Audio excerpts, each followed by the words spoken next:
Un placer la labor que se está llevando a cabo y esta integración. Graciela también nos hace el comentario, además de agradecerte la ponencia, de qué bueno que todas las profesiones empiezan a humanizarse, ¿no?, frente a estos nuevos tiempos.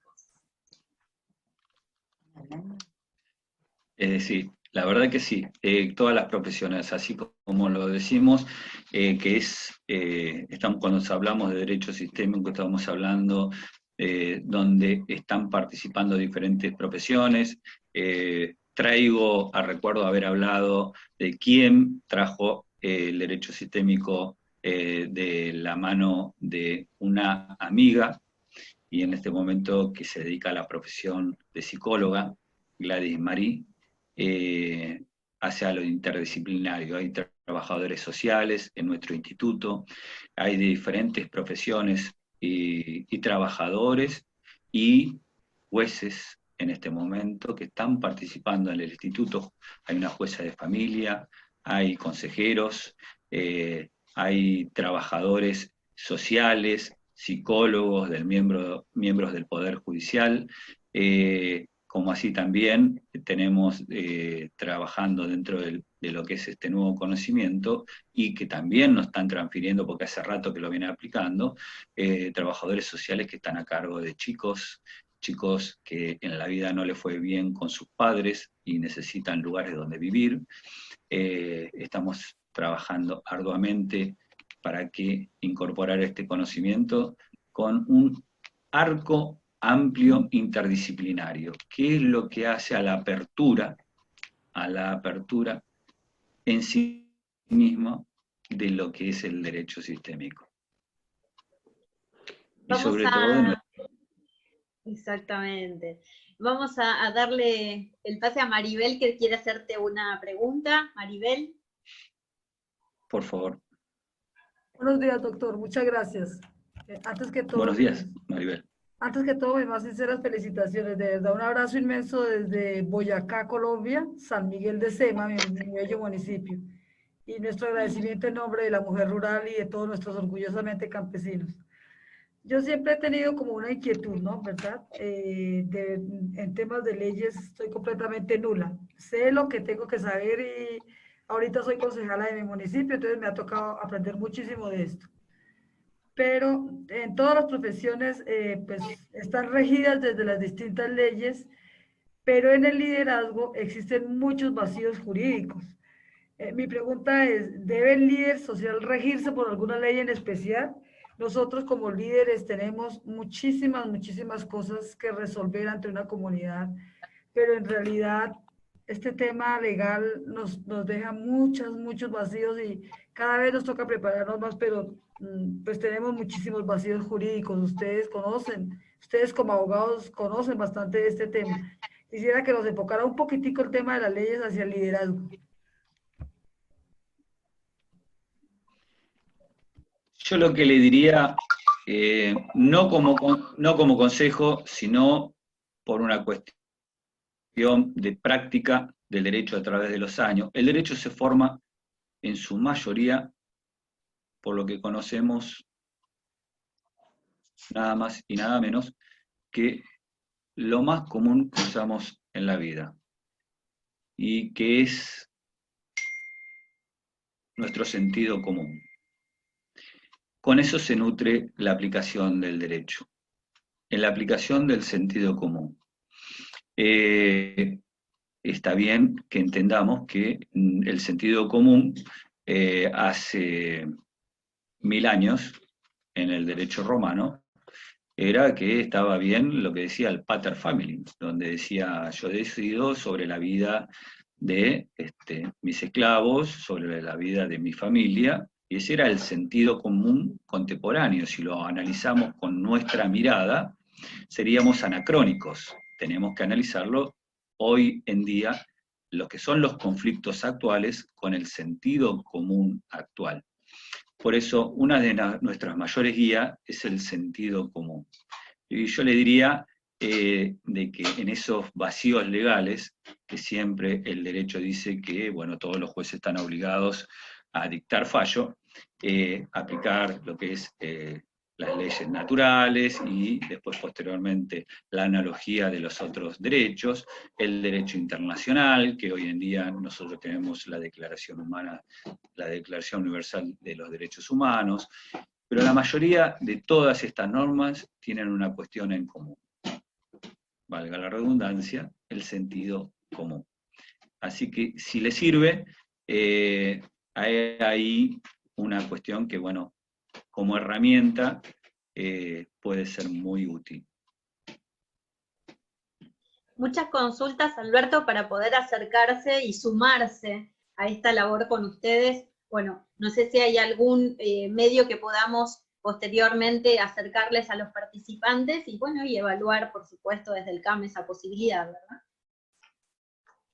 Sí, por supuesto, y sobre todo si quieren participar de lo que va a ser la segunda jornada nacional y primera jornada internacional que se va a llevar adelante en el mes de agosto en el Colegio Abogado de Morón, el día 10, 11 y 12 de agosto, que va a encabezar, gracias, y sobre todo gracias por lo que es la dirección de la doctora Yaguno, así que están todos invitados. Valeria, te voy a pasar cuál es la dirección, para que lo puedas publicar en Insider, y que todos los que quieran participar es totalmente abierto, porque como dije anteriormente, es interdisciplinario y no habla pura y exclusivamente de una profesión, habla sobre una filosofía de vida, y que es lo que queremos de alguna manera incorporar a lo que es la aplicación del derecho. Así es, sí, por supuesto, vamos a estar además de difundiendo toda la información, acercándosela a cada uno de los participantes del Congreso, con gusto. Y bueno, un honor realmente, doctor Alberto Pachilla, haberte tenido en la apertura de nuestro último encuentro del segundo Congreso Internacional, y seguimos, continuamos trabajando toda esta gestión juntos, en todo lo que podemos colaborar mutuamente para salir adelante, para cambiar la visión, ¿no?, de todo el trabajo que se hace constantemente en cada profesión. El gusto es mío también, haber participado, y sobre todo muchas gracias por la invitación, Valeria, así que son recíprocas de alguna manera, tanto las gracias como el honor. Muchísimas gracias, Alberto. A ustedes.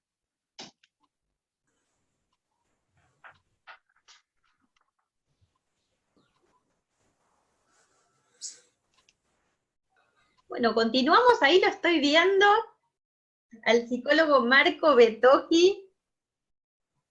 Voy a presentarles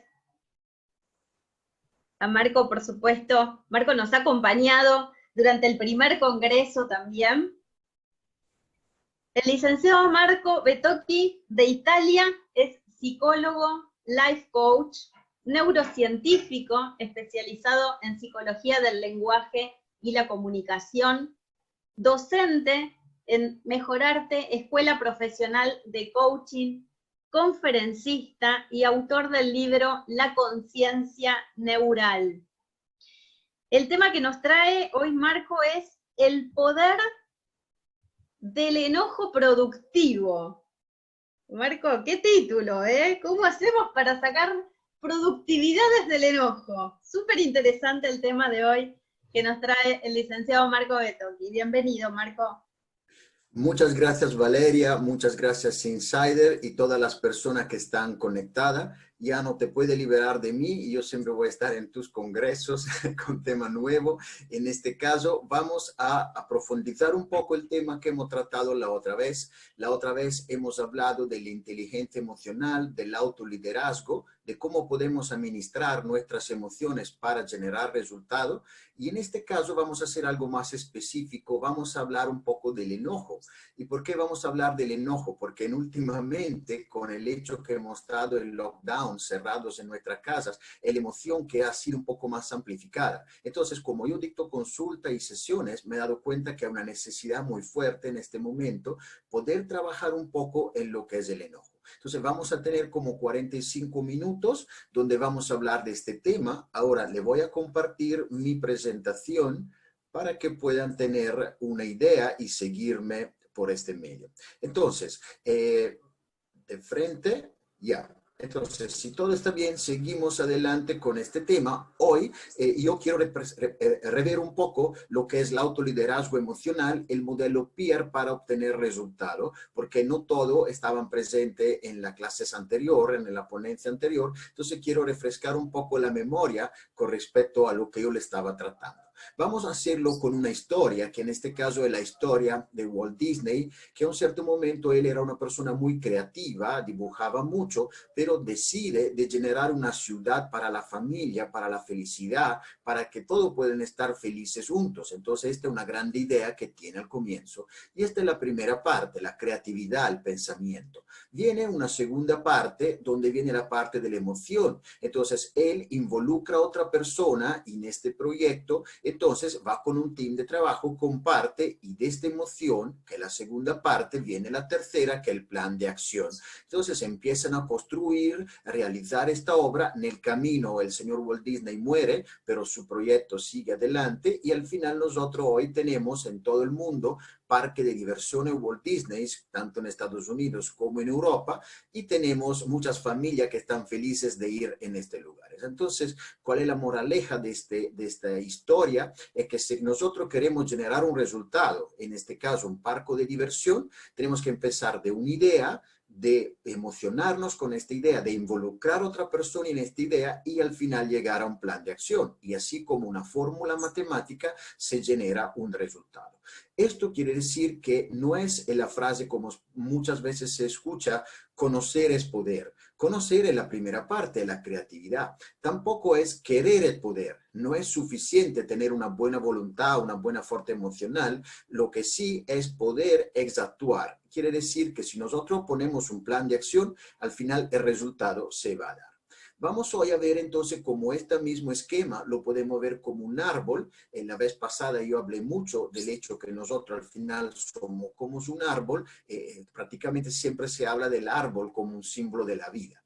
Entonces, ¿cómo funciona nuestra vida, nuestro día a día? Que empezamos levantándose en la mañana con un pensamiento. Entonces, yo puedo decidir si enfocarme en lo que tengo, lo que me hace falta, y dependiendo de este pensamiento, yo genero una emoción. Si me enfoco en lo que tengo, estoy agradecido, genero una emocionalidad correcta, esta emocionalidad la convierto en un plan de acción y este plan de acción me van a dar PEER, los resultados, en este caso frutos, que son los resultados de mi vida. Entonces, ¿cómo hago para generar buenos resultados? Tengo que hacer este pases completo. Ahora, este mismo sistema yo lo he puesto como si fuera una mapa. Entonces vamos a ver la mapa del tesoro, cuál es y cómo podemos seguir varias etapas de nuestro estado mental para generar el resultado final. Es un enfoque, como estaba diciendo nuestro amigo Alberto, digamos sistémico. Entonces hoy yo le voy a dar un enfoque sinergético del enojo. Entonces le voy a hablar del enojo de diferentes puntos de vista para ver si esta historia de alguna manera la van a inspirar para poder manejar de forma mejor el enojo. Entonces, estamos hoy en una condición en la pandemia, como nos estabas explicando Alberto, y yo puedo tener un enfoque, digamos, negativo a la pandemia. Entonces, yo me puedo quejar del encierro y esto me da miedo. Entonces, yo estoy encerrado, soy más chiquito de lo que ocurre afuera, entonces yo actúo como una víctima. Y actuando de esta manera, lo que normalmente genero con esta situación es una serie de excusas, o sea, no actúo. Entonces, no viene la parte final para generar el resultado y lo que estoy produciendo realmente son muchas excusas. Pero si nosotros tenemos un enfoque diferente, y aquí viene la palabra mindset, mindset positivo, nos ponemos a empezar en lo que tenemos, en nuestra salud, en nuestros recursos, en lo que sí poseemos, tenemos coraje, nos consideramos más fuertes de lo que está ocurriendo, entonces actuamos responsablemente. ¿Qué quiere decir? Que sí tomamos acción, cuidándonos, pero sí tomamos acción y ahí viene al final el tesoro, ¿no? El tesoro en este caso son monedas de oro, pero pueden ser la salud, la felicidad en la familia, aprender un idioma, etcétera, etcétera, el resultado que tú deseas. Ahora, comenzamos a hablar un poco de la parte central, que es la parte de las emociones, que es la parte central de todo este proceso, porque en esto nos vamos a enfocar hoy.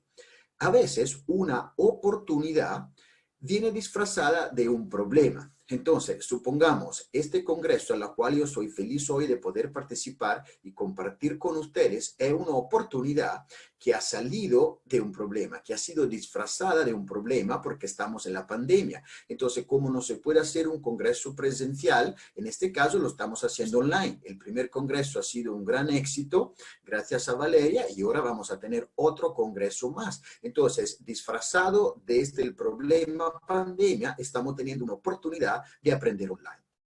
Ahora, vamos entonces a hablar del enojo de distinto punto de vista, empezando del coaching, y lo vamos a englobar en esta mapa y dónde es útil el enojo y cuándo se convierte en productivo. Primero, yo vivo de un país, vengo de un país que se llama Castel di Casio, desde Italia, y cuando era joven yo tenía un deseo, ¿no? Mi deseo era de vivir en una isla como las Maldivas, me gusta nadar, me gusta la playa, entonces siempre ha sido un deseo para mí. Pero esto ha sido una idea, ha sido una emoción así, pero nunca se ha concretado en acción. Sin embargo, a un cierto momento, cuando yo vivo en Italia, la economía empieza a cambiar y la gente del pueblo chiquito empieza a irse a la ciudad. Yo tenía una actividad en mi pueblo, entonces ya no se estaba convirtiendo muy rentable. Mi esposa ya quería cambiar de vida, hacer otra cosa, y en el camino se mueren mis padres que estaban trabajando conmigo en mi actividad. Entonces, cuando pasan todas estas cosas muy negativas, yo decido de ya dejar Italia, venir a vivir a Lima, Perú, donde le estoy hablando de este momento. Entonces decido de vender todo lo que tengo.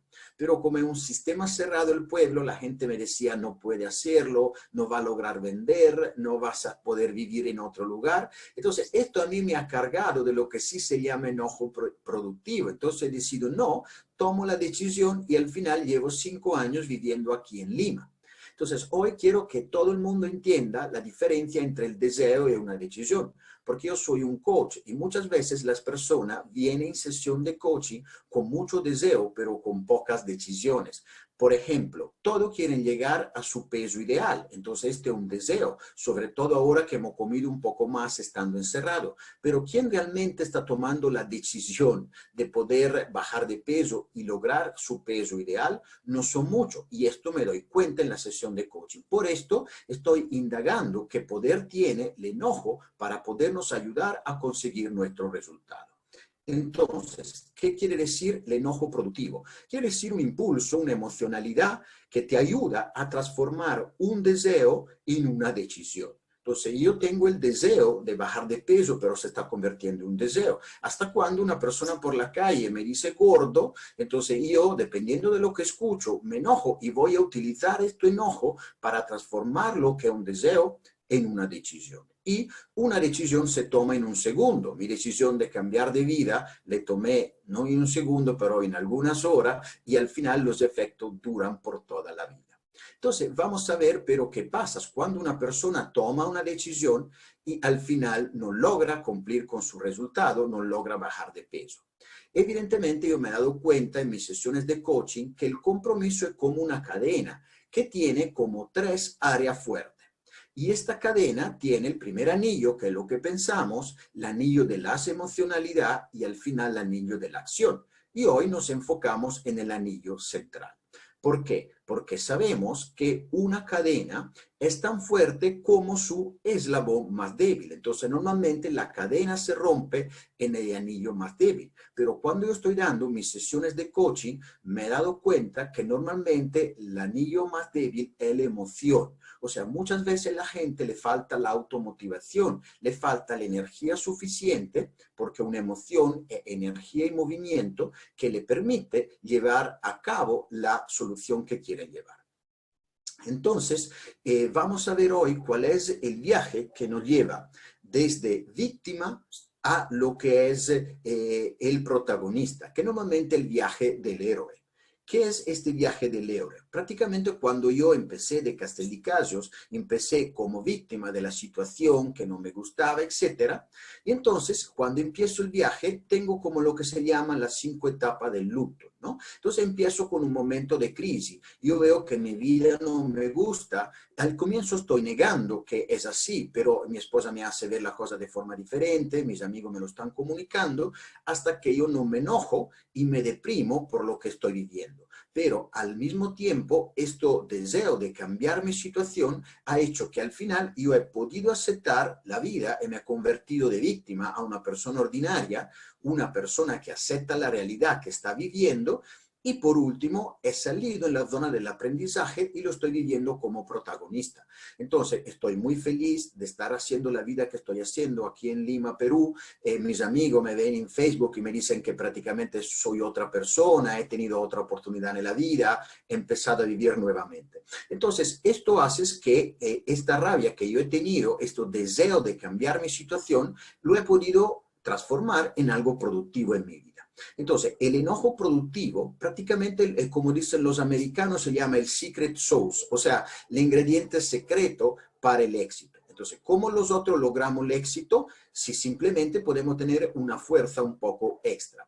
Pero el éxito no entendido como Bill Gates o Mark Zuckerberg, sino el éxito simplemente es estar en una vida donde estás haciendo lo que te gusta hacer. Entonces, un éxito bastante relativo ligado a lo que tú deseas hacer. Entonces vamos a ver hoy que en este enfoque sinergético, o sea, donde vamos a ver distintos puntos de vista, cómo el enojo ha sido tratado en la filosofía. Entonces tenemos el desafío de Aristóteles, que es una cosa un poco complicada, pero es muy útil para quien quiere manejar las enojo o la ira. Entonces él nos dice que cualquier persona puede ponerse furioso y dice, esto es bastante sencillo y nos pasa a todo, pero que es un poco más difícil.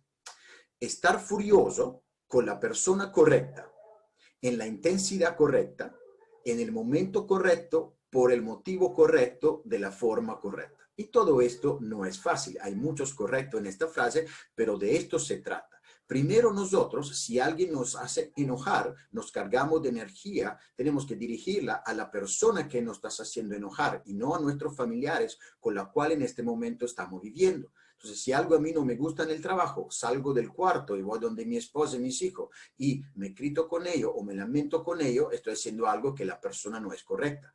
Y también la intensidad y la manera de hacerlo. Entonces ya desde Aristóteles se sabía que manejar la ira era algo muy útil para tener buena relación interpersonal. Vamos a ver ahora cuál es el enfoque de la religión con respecto al enojo y cómo la varias disciplinas lo están viendo. Empezamos con el budismo, con el Dalai Lama.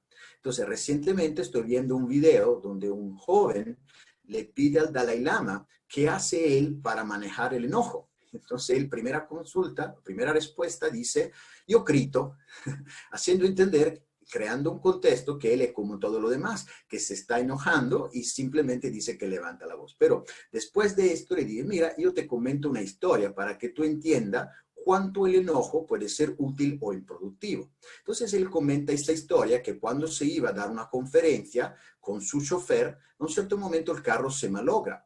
Y cuando el carro se malogra, el chofer baja del carro para arreglarlo. Pero cuando decide de arreglar el carro y todo le sale bien, saliendo del lugar donde arreglar el carro, boom, empieza a chocar la cabeza contra el carro. Pero dice que una vez es que lo hace la primera vez, después nuevamente, boom, le estaba dando cabezada al carro y no se paraba.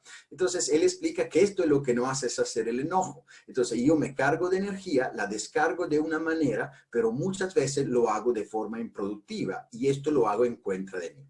Y esto me ha hecho recordar un poco de niño, cuando se hace en Italia que un niño se golpea con una mesa o con una silla, le dicen al niño de golpear la mesa y la silla para que uno se siente como que puede reparar la injusticia que ha vivido, ¿no? Sin embargo, se está golpeando 2 veces. Entonces, esto normalmente es lo que pasa cuando nos enojamos. Estamos teniendo un doble efecto negativo. A pesar de la circunstancia negativa, le estamos sumando que cambiamos estado emocional y esto hace que tenemos un efecto negativo.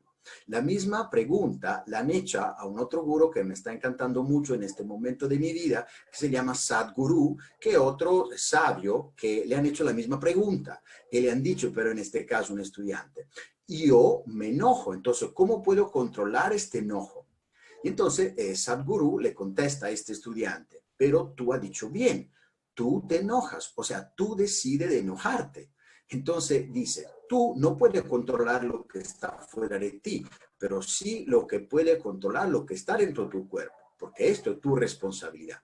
Y entonces le pide, si tú eres la persona que controla tu cuerpo y puede decidir si estar feliz o estar enojada, ¿qué decide hacer? Y la mujer le contesta, yo quiero estar feliz. Muy bien, así está la respuesta. Entonces le dices, si tú le das el control de tus emociones a algo externo, estás haciendo la peor de las cosas que puedes hacer, porque tu felicidad ya no depende de ti, depende de algo externo. Pero esto no pasa solo con las emociones que no son placenteras, como el dolor o puede ser cualquier emoción, también la felicidad o el amor. Entonces, Sadhguru nos dice que nosotros tenemos que tener el control de nuestro cuerpo y de lo que sentimos. Y el resto vamos a ver cómo poco a poco nos adaptamos a este ambiente. Seguimos ahora con el tema del enojo y de la política. Entonces, si no se conoce Nelson Mandela, la historia, él ha sido puesto en una cárcel injustamente por 10 años. Y ahora, todas las veces que nosotros recibimos una injusticia, nos enojamos, porque el enojo es la respuesta emocional a una injusticia que estamos viviendo. Entonces, supuestamente, él tenía que ser muy enojado, porque ha pasado 10 años en una prisión sin haber hecho absolutamente nada. Entonces, al salir de la puerta, él comenta que supe que si no dejaba atrás toda la ira y el odio y el resentimiento, seguiría siendo un prisionero.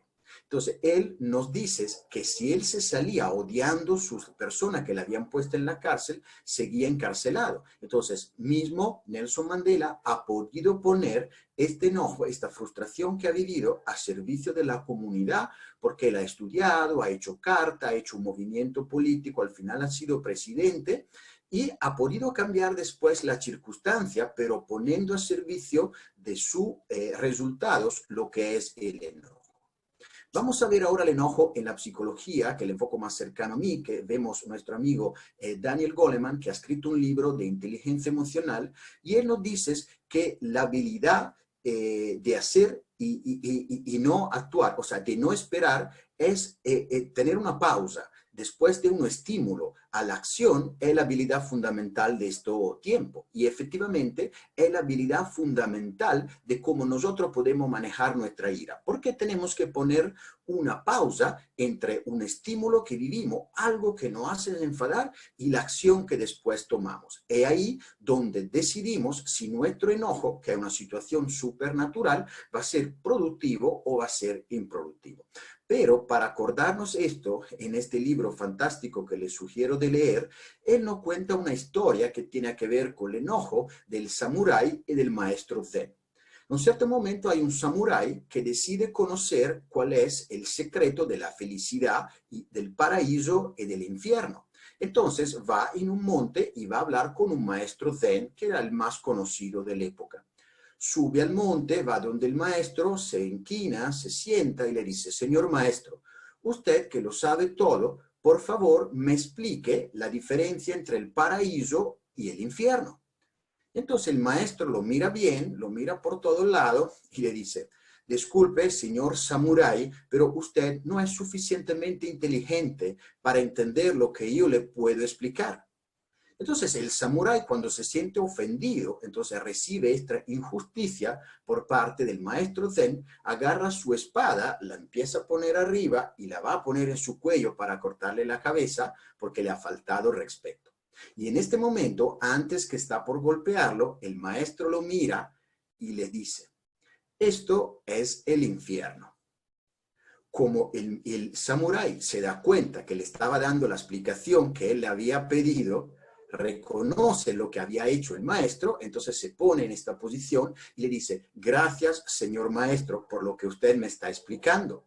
Y de nuevo el maestro le dice, y esto es el paraíso.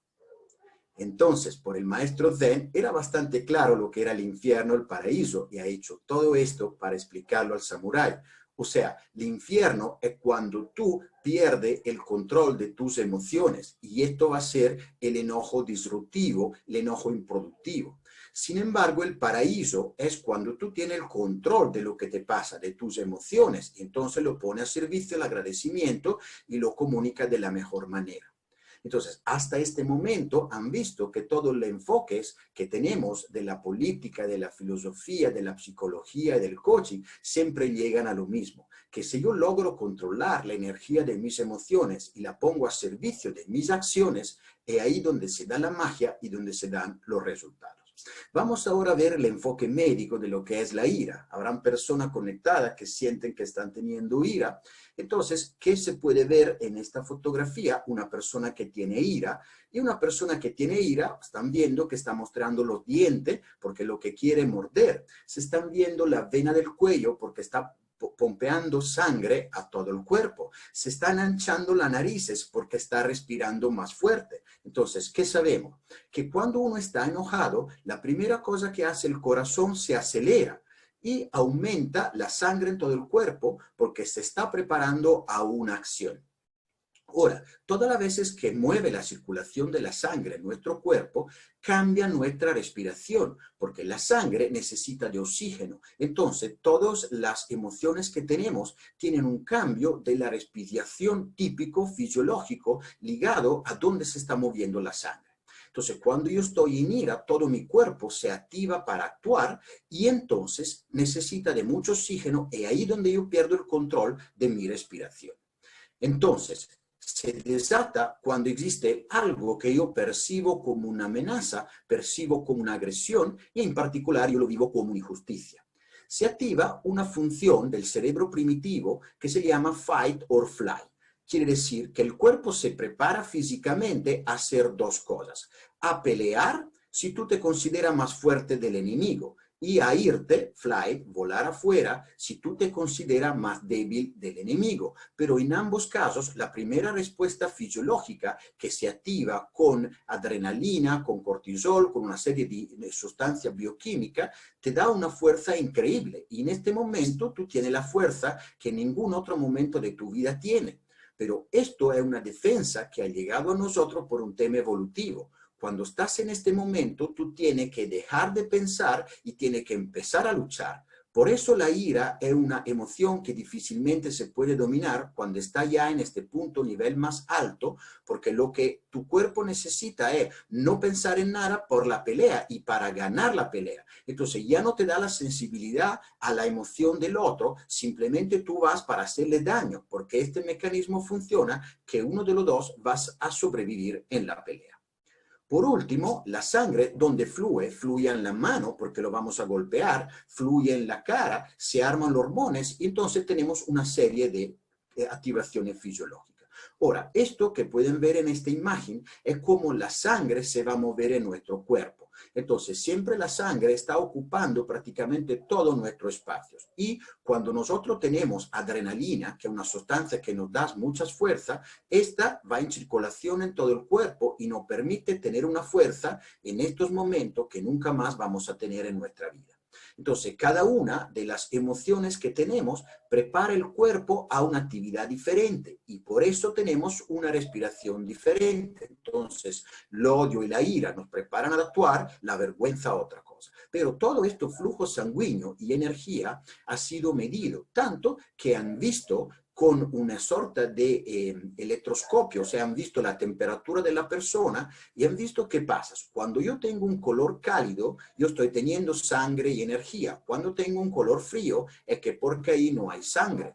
Entonces, si pueden ver la primera imagen de una persona que está en ira, ¿dónde va la sangre? ¿Dónde va el calor? ¿Dónde va la energía? En sus manos. Va en el corazón porque se mueve más. Va en la parte arriba del cuerpo porque nosotros peleamos normalmente con nuestras manos. Y va en la boca porque en la boca nosotros podemos morder.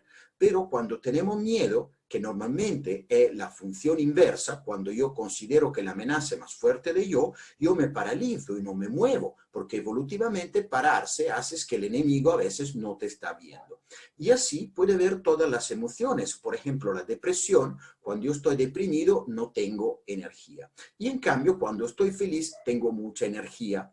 Entonces, ¿por qué se habla de lo que es el poder del enojo? Y yo le he agregado la distinción de enojo productivo. Porque el enojo nos da la energía suficiente para mover el cuerpo. Y como muchas veces lo que está faltando es el movimiento, podemos aprovechar de esta energía para ponerla al servicio de nuestro movimiento y de generar el resultado que queremos. Ahora, aquí ve una imagen que le hace entender que las emociones no están en nuestros corazones, las emociones realmente están en nuestro cerebro. Pero, ¿por qué el símbolo de los pensamientos es el cerebro? Que efectivamente es así, y el símbolo de las emociones es el corazón. El corazón es el símbolo porque pompa más sangre, pero nuestras emociones no están en el corazón, están en el cerebro. No sé si han visto esta fotografía. Aquí vemos una persona que es lo que tiene la camisa azul, que acaba de recibir un trasplante de corazón. Entonces estaba en el hospital y le han dado un corazón nuevo. Y el corazón que le ha dado proviene de la hija de este hombre que tiene la camiseta amarilla y negra, que ha hecho en bicicleta 10.000 kilómetros para ir a escuchar el corazón de su hija que está en el cuerpo de otro hombre. Y entonces este hombre está llorando porque está sintiendo que el corazón de su hija sigue vivo, pero sigue vivo en el cuerpo de otro hombre. Pero este hombre, cuando se ha levantado con el corazón de otra persona, no está teniendo la emoción de la otra persona. Simplemente él ama a su pareja o ama a su hermana, como están en la fotografía, porque sus emociones no están en el corazón, sino están en nuestro cerebro. Entonces, al final, el corazón es mucho menos romántico de lo que nosotros pensamos. Al final, es una bomba de un líquido que es la sangre que nos permite actuar. ¿Y cómo funciona? Que cuando yo tengo un pensamiento, genero ciertos neurotransmisores que van en circulación por la sangre en todo el cuerpo y preparan o menos el cuerpo a actuar. En esto tenemos que conocer, pero sin profundizarlo mucho, el tema de los tres cerebros de Paul MacLean, que nos dice que nosotros tenemos un cerebro primitivo, que es el cerebro reptiliano, que se activa con los impulsos, instinto de vida y de muerte. Tenemos un cerebro emocional, que es la parte central de nuestro cerebro, y por último tenemos un cerebro racional. Y entonces, cuando nosotros hablamos de inteligencia emocional, estamos tratando de ver cómo con la última parte del cerebro, que es la parte más racional, podemos controlar nuestros instintos, que normalmente son de vida, la reproducción, el deseo sexual, y de muerte, que queremos matar a nuestro enemigo o defendernos. Y entonces todos tenemos este instinto adentro de nuestro cerebro, y cuando se activan cuando una persona se siente en peligro. Entonces, cuando una persona entra en ira y se siente amenazado y recibe una injusticia, su cuerpo se prepara a luchar, pero cuando entra en esta fase de supervivencia, la parte arriba del cerebro deja de funcionar y solo funcionan las cosas prácticas. Entonces tenemos una gran fuerza y simplemente llevamos pronto a la acción. Esto o todas las emociones tienen una ventaja evolutiva y adaptativa. En algún momento de nuestra historia esto ha sido útil cuando nosotros estábamos defendiéndolo de los animales. Pero como ya los animales no son un peligro para nosotros, hoy tenemos que crecer más en la parte que se llama inteligencia emocional. ¿Cómo podemos utilizar la parte más reciente de nuestro cerebro para limitar y manejar la parte que es más interna, que son nuestros impulsos? Entonces, cuando una persona dice yo soy muy impulsiva, quiere decir que cuando siente algo lo pone en acción sin pensarlo mucho. Pero a veces nosotros tenemos un cuerpo con muchos instintos y muchos impulsos, y a veces el cuerpo que controla a nosotros. Entonces tú, con tu inteligencia emocional, puedes decidir si eres tú que maneja tu carro o que el carro que te maneja a ti. En este caso se habla del quién maneja tu mente y el cuerpo es tu carro. Entonces tiene que decidir quién de los dos está manejando. Aquí es como pueden ver la parte más interna del cerebro, que es lo que activa la respuesta motoria instantánea. Entonces, lo que le estoy generando hoy con esta charla que estamos haciendo es una nueva distinción. En el coaching, por distinción, se entiende una nueva palabra que la puede inserir en el primer anillo del pensamiento para que ya pueda ver el enojo de forma diferente. Si yo solo considero el enojo como algo negativo, no tengo otra opción, pero yo le estoy dando hoy una palabra nueva para que pueda englobarla en su vocabulario, en su lógica, para que pueda haber una opción diferente. Si ya existía el poder del enojo, pero este asunto del poder del enojo productivo la van a conocer en esta charla. Entonces, ¿qué se entiende por enojo destructivo? Se entiende el enojo que viene siendo natural, lo instinto, que no es ni bueno ni malo, es algo que todos tenemos y que nos acerca mucho solo a los animales. Entonces, como yo siempre le digo, el símbolo del árbol o el símbolo del Tao, siempre nos dicen lo mismo, lo que es arriba y abajo, lo que es adentro y afuera. Entonces, siempre tenemos que vivir con dos extremos. Entonces, esto es el símbolo del Tao, que para mí es el símbolo más importante que ha sido creado junto al triángulo de Dios, que nos dice que no hay de un lado el malo y de un lado el bien, simplemente siempre hay dos energías que se están complementando y siempre en el blanco hay un poco de negro y siempre en el negro hay un poco de blanco. Entonces nosotros no podemos considerar las emociones como positiva o negativa. La podemos dividir en placentera o no placentera, porque esto es cierto. La podemos dividir en productiva o improductiva, pero no podemos decir que son buenas o malas porque todas las emociones son simplemente activaciones fisiológicas. Entonces, ¿qué es el enojo productivo? El enojo que nosotros manejamos a nuestro servicio. ¿Y por qué evolutivo? Porque hoy tenemos una sociedad, como nos decía Alberto, en la cual tenemos que cooperar, tenemos que generar resultados junto a demás personas. Entonces, hoy la evolución nos está diciendo que si queremos sobrevivir, tenemos que transformar este enojo en algo productivo, en algo útil y no algo no inútil.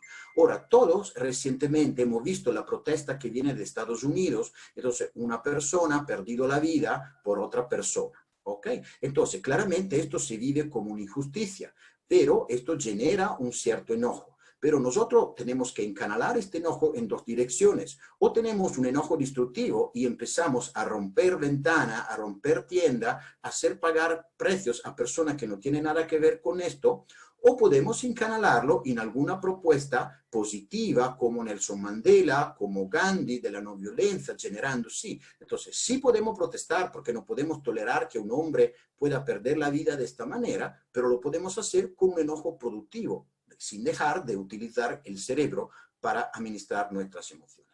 Ahora, siempre cuando tenemos que hacer un cambio, tenemos que hacer algo, tenemos tres parte, que son, primero, rechazamos lo que está ocurriendo, entonces le decimos no. Después vemos cómo podemos cambiar nuestra actitud y nuestro comportamiento, y en la última parte tenemos lo que es la aceptación, y ahí va nuestra conducta. Entonces, cuando estamos enojados, estamos en el semáforo rojo.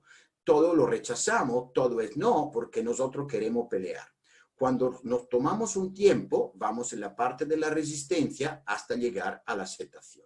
Entonces, esto es lo que nos pasa cuando estamos en la famosa zona cómoda o zona de confort. Todos nosotros hemos visto en algún momento este dibujo que nos dice que todos vivimos en una zona de confort. Y nuestra zona de confort era la prepandemia, lo que estábamos haciendo a diario.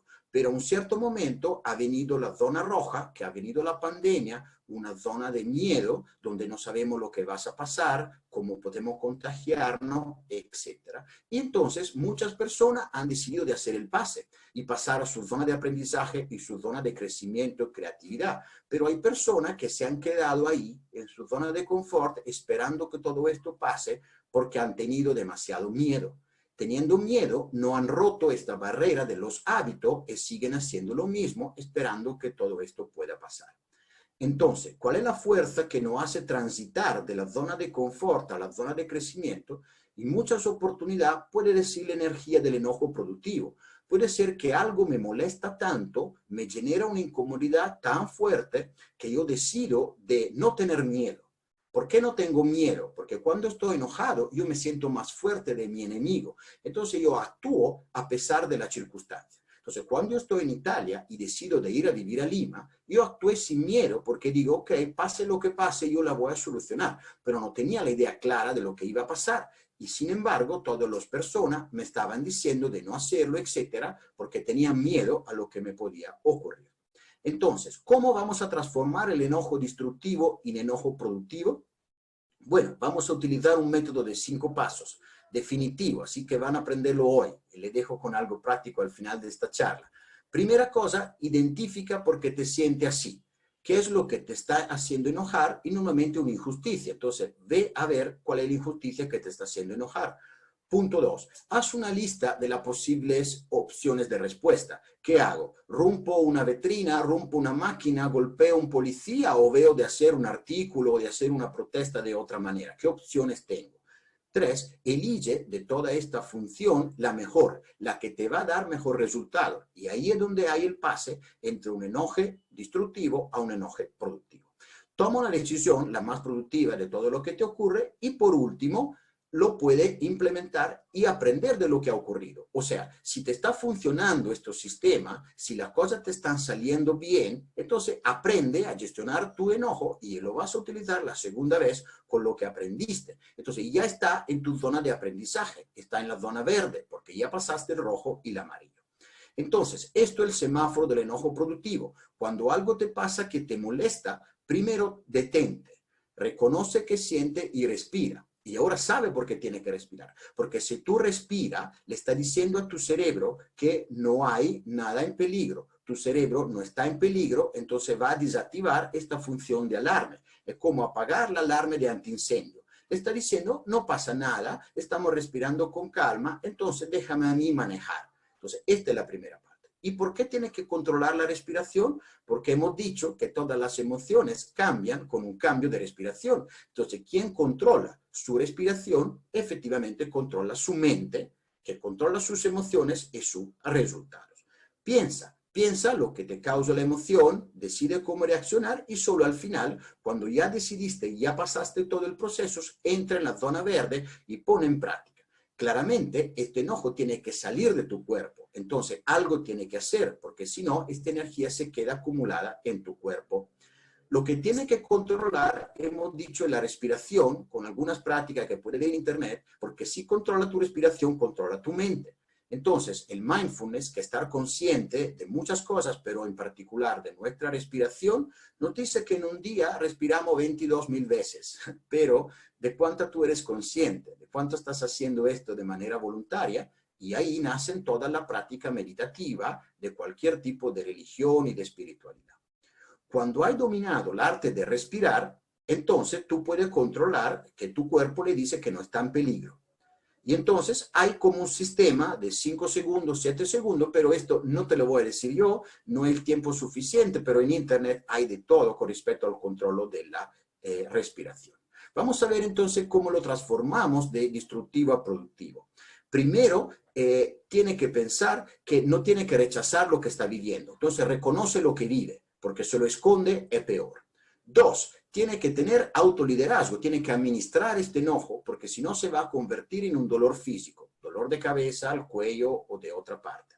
3, di lo que te molesta en el momento que te molesta de forma amable y de forma asertiva, porque si espera demasiado, te va a enojar demasiado. Y otra sugerencia, antes de decir algo, escríbelo. Escríbelo en un papel, escríbelo en un WhatsApp, no lo envíe, porque puede ser que de ahí a 2 horas ya tú no vas a enviar o no va a decir lo que ha dicho. ¿Por qué? Porque cuando tú escribes o dices algo, al final no puedes regresar atrás con tus palabras.